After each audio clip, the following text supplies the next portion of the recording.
ಬೆಂಗಳೂರಲ್ಲಿ ಪಾದಾಚಾರಿ ಮಾರ್ಗ ಮುಕ್ತವಾಗ್ತಾ ಇದೆ. ಫುಟ್ಪಾತ್ ಒತ್ತುವರಿ ತೆರವನ್ನ ಜಿಬಿಎ ಮಾಡ್ತಾ ಇದೆ. ರಸ್ತೆ ಬದಿಯ ಅನಾಥ ವಾಹನಗಳಿಗೂ ಇದೀಗ ಮುಕ್ತಿಯನ್ನ ಕೊಡಲಾಗ್ತಾ ಇದೆ. ನಿನ್ನೆ ಅದಕ್ಕೆ ಅಧಿಕೃತವಾಗಿ ಸಚಿವರೇ ಚಾಲನೆಯನ್ನ ಕೊಟ್ಟಿದ್ದಾರೆ.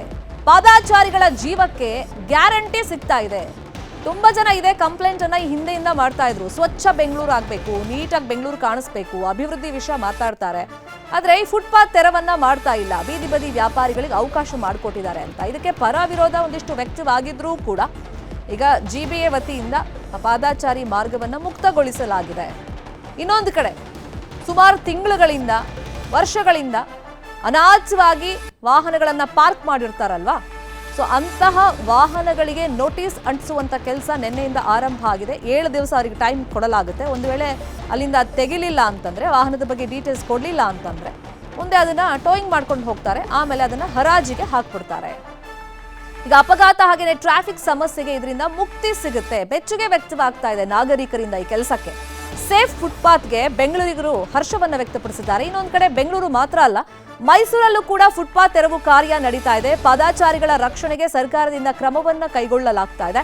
ಆಪರೇಷನ್ ಫುಟ್ಪಾತ್ಗೆ ಪಾದಾಚಾರಿಗಳು ಕೂಡ ಬೆಂಬಲವನ್ನ ವ್ಯಕ್ತಪಡಿಸಿದ್ದಾರೆ. ಇಂಥ ಕೆಲಸ ಹಿಂದೆನೇ ಆಗಬೇಕಾಗಿತ್ತು, ಈಗ ಅಟ್ಲೀಸ್ಟ್ ಆಗ್ತಾ ಇದೆಯಲ್ಲ, ಇದಕ್ಕೆ ನಮ್ಮ ಸಹಕಾರನೂ ಇರುತ್ತೆ ಅಂತೇಳಿ ಸಾರ್ವಜನಿಕರು ಹೇಳ್ತಾ ಇದ್ದಾರೆ. ಒಂದ್ ಕಡೆ ಬೀದಿ ಬದಿ ವ್ಯಾಪಾರಿಗಳು ಅಂದ್ರೆ ಈ ಫುಟ್ಪಾತ್ ಮೇಲೆ ಸುಮಾರು ತಿಂಗಳಿಂದ ವರ್ಷಗಳಿಂದ, ಕೆಲವರಂತೂ 30-40 ವರ್ಷಗಳಿಂದನೂ ನಾವು ಇಲ್ಲೇ ವ್ಯಾಪಾರ ಮಾಡ್ತಾ ಇದ್ದೀವಿ, ಈಗ ಎಲ್ಲಿ ಹೋಗೋದು ಅಂತ ಪ್ರಶ್ನೆಗಳನ್ನ ಕೇಳಿದ್ರು ಕೂಡ ಇದು ಕಂಪ್ಲೀಟ್ ಆಗಿ ತೆರವಲ್ಲ, ಸ್ಥಳಾಂತರ ಅಂತೇಳಿ ಸಚಿವರೇ ಹೇಳಿದ್ದಾರೆ.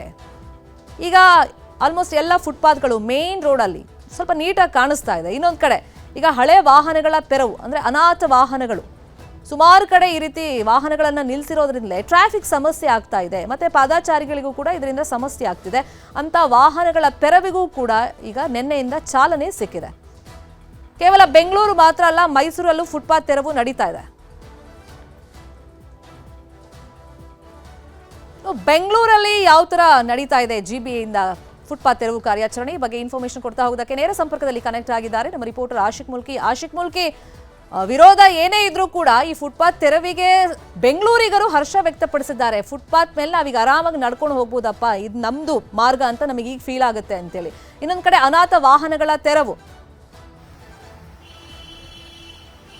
ಶರ್ಮಿತಾ, ಫುಟ್ಪಾತ್ ಒತ್ತುವರಿ ತೆರವನ್ನ ಶುರು ಮಾಡಿ ಇವತ್ತಿಗೆ 10ನೇ ದಿನಕ್ಕೆ ಕಾಲಿಡ್ತಾ ಇರುವಂತದ್ದು. ಅನಾಥ ವಾಹನಗಳಿಗೆ ಈಗಾಗಲೇ ನಿನ್ನೆಯಿಂದ ನೋಟಿಸ್ ಅನ್ನು ಅಂಟಿಸುವಂತ ಕೆಲಸಕ್ಕೆ ಖುದ್ದು ಬೆಂಗಳೂರು ಉಸ್ತುವಾರಿ ಸಚಿವರಾಗಿರುವಂತಹ ಕೃಷ್ಣ ಬೈರೇಗೌಡ ಅವರು ಚಾಲನೆಯನ್ನ ಕೊಟ್ಟಿದ್ರು. ಕಳೆದ 10 ದಿನಗಳಿಂದ ಫುಟ್ಪಾತ್ ನಲ್ಲಿ ಈಗಾಗಲೇ 400 ಕಿಲೋಮೀಟರ್ಗಿಂತಲೂ ಅಧಿಕ ಫುಟ್ಪಾತ್ ಅನ್ನ ಅಕ್ರಮವಾಗಿ ಒತ್ತುವರಿ ಮಾಡಿಕೊಂಡಿರುವಂತವರು, ಪೆಟ್ಟಿ ಅಂಗಡಿಗಳನ್ನ ನಿರ್ಮಾಣ ಮಾಡಿಕೊಂಡಿರೋ ಎಲ್ಲವೂ ಕೂಡ ತೆರವನ್ನ ಮಾಡ್ತಾ ಇದ್ದಾರೆ. ನಗರದ 1500 ಕಿಲೋಮೀಟರ್ ಪ್ರಮುಖ ರಸ್ತೆಗಳ ವ್ಯಾಪ್ತಿಯಲ್ಲಿರುವಂತಹ ಫುಟ್ಪಾತ್ ಅನ್ನ ಇದೀಗ ಮೊದಲ ಹಂತದಲ್ಲಿ ತೆರವನ್ನ ಮಾಡ್ತಾ ಇರುವಂತದ್ದು. ಅಂದ್ರೆ ಈಗಾಗಲೇ ಫುಟ್ಪಾತ್ ಅಲ್ಲಿ ಇರುವಂತಹ ಬೀದಿ ಬದಿ ವ್ಯಾಪಾರಿಗಳನ್ನ ತೆರವು ಮಾಡಿರೋದಕ್ಕೆ ಬೀದಿ ಬದಿ ವ್ಯಾಪಾರಿಗಳಲ್ಲಿ ಸಿಟ್ಟಿದೆ. ಆದ್ರೆ ಬೆಂಗಳೂರಿನ ನಾಗರಿಕರಿಗೆ ಇದೊಂದು ರೀತಿಯಲ್ಲಿ ಖುಷಿಯನ್ನ ಕೊಡ್ತಾ ಇರುವಂತಹ ವಿಚಾರ. ಈಗಾಗಲೇ ಸರ್ಕಾರದ ಈ ನಡೆಯನ್ನ ಬೆಂಗಳೂರಿನ ಸಾರ್ವಜನಿಕರು ಹರ್ಷದಿಂದ ಒಂದು ರೀತಿಯಲ್ಲಿ ಸಪೋರ್ಟ್ ಮಾಡುವಂತ ದೃಶ್ಯಗಳು ಪ್ರತಿದಿನ ನಾವು ನೋಡ್ತಾ ಇರುವಂತದ್ದು.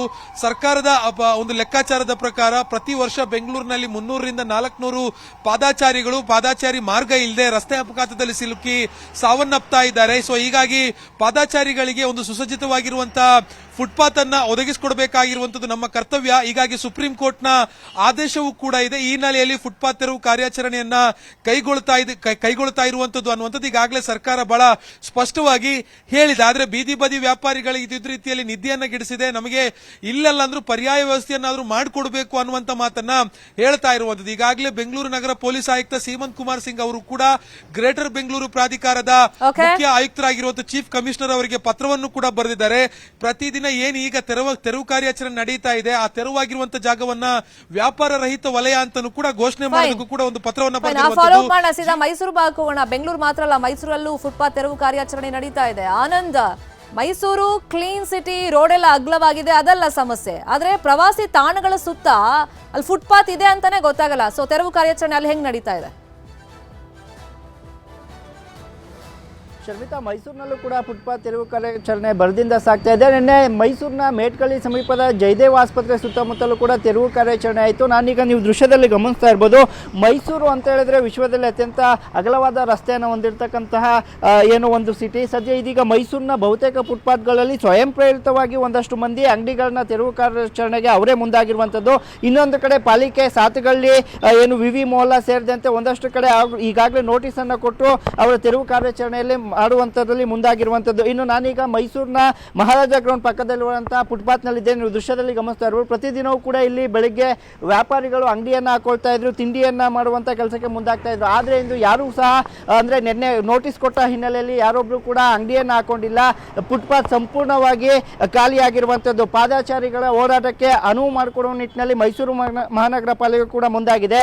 ಇನ್ನು ದೃಶ್ಯದ ಬಲಭಾಗದಲ್ಲೂ ಸಹ ಅಷ್ಟೇ, ಏನು ಮೈಸೂರಿನ ಬಹುತೇಕ ಫುಟ್ಪಾತ್ಗಳಲ್ಲಿ ಈಗ ಒಂದು ಕಡೆ ಮಹಾನಗರ ಪಾಲಿಕೆ ಕಾರ್ಯಾಚರಣೆಯನ್ನು ಮಾಡ್ತಾ ಇದ್ದಾರೆ, ಮತ್ತೊಂದು ಕಡೆ ಸ್ವಯಂ ಪ್ರೇರಿತವಾಗಿ ಅವರೇ ಅಂಗಡಿಗಳನ್ನ ಎತ್ಕೊಳ್ಳುವ ಕೆಲಸಕ್ಕೆ ಮುಂದಾಗಿದ್ದಾರೆ.